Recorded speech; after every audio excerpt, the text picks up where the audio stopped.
This is Barry Zalma speaking for Claim School Incorporated's blog, Zalma on Insurance. Today we're going to talk about Chutzpah, Yiddish for unmitigated gall, where a person gets away with murder and complains about the sentence for manslaughter. She burned her husband to death for insurance money and then entered a plea hoping to avoid jail.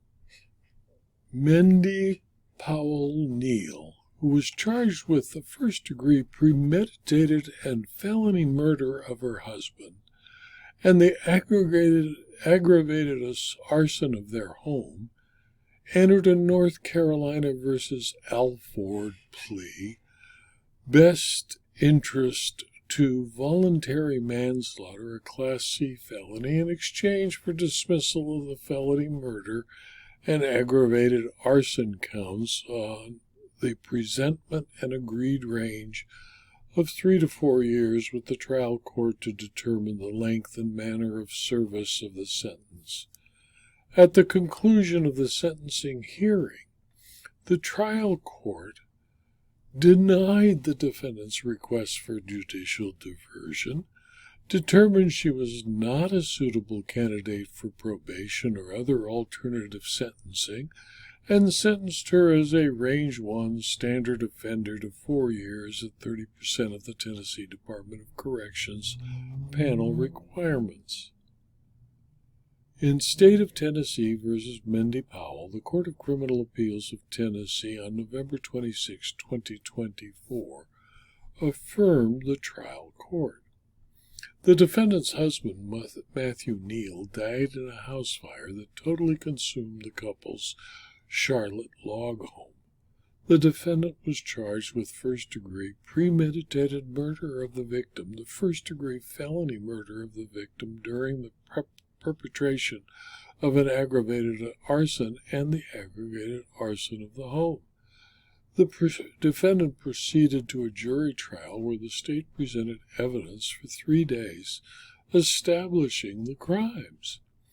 The neighbor, Mr. Swan, and a responding deputy who could hear the victim moaning on the other side of the closed front door, attempted to enter the home but were unable due to the intensity of the fire. The next day, the victim's burned body was found within 10 feet of the front door. The victim was burned over 95% of his body and died of carbon monoxide toxicity and thermal injury. Autopsy showed he was drugged and couldn't escape.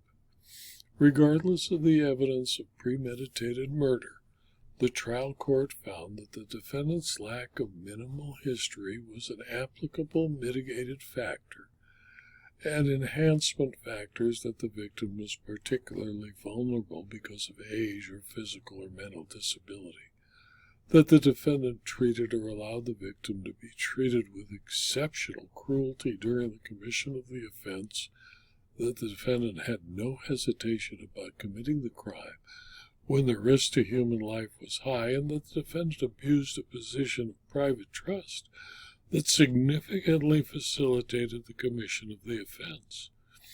The trial court found that sentencing the defendant to the maximum length in the Tennessee Department of Corrections was the just and proper sentence due to the defendant's misrepresentation and dishonesty, as well as the overwhelming circumstantial proof of defendant's conniving and forethought regarding the crime. The Court of Criminal Appeals found that there was nothing that warranted waiver of the timely notice of appeal requirement. She filed late, even though represented by counsel. With respect to the trial court's original sentencing determinations, and the trial court acted well within its discretion in declining to reduce or modify the defendant's sentence. The defendant did not show any circumstances warranting the alteration of her sentence in the interest of justice.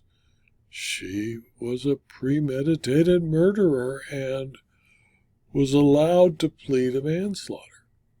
It takes a massive amount of chutzpah to drug your husband so he could not escape being burned to death after she set fire to the house to kill him and collect on a life insurance policy. And then, after entering a plea, complain that the court imposed the maximum sentence, even though her agreement with the court changed the aggravated premeditated murder that could have resulted in life imprisonment to manslaughter and only 4 years.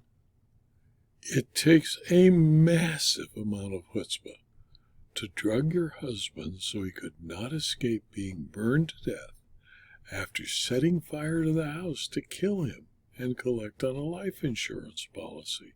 And then, when damning evidence was presented, offer an Alford plea to manslaughter, and then complain the court imposed the maximum sentence even though her agreement to the court changed the aggravated premeditated murder that would have resulted in life imprisonment to manslaughter and only 4 years. This video was adapted from my blog, Zalma on Insurance, which is available free to anyone who clicks on the URL zalma.com/blog. You can subscribe, and you'll receive notice of every blog posting, usually 5, sometimes 6 a week. And you'll also gain access to the more than 4,900 blog postings. You can also subscribe to these videos on YouTube and rumble.com, and if you do, I'd appreciate it if you'd click on the like button on YouTube or the thumbs up button on rumble.com. Please tell your friends and colleagues about this blog so they too can subscribe. And if you're interested in further detail about insurance, insurance claims, insurance law, and insurance fraud, please consider, for a very small fee, subscribing to my Substack publication. Thank you for your attention.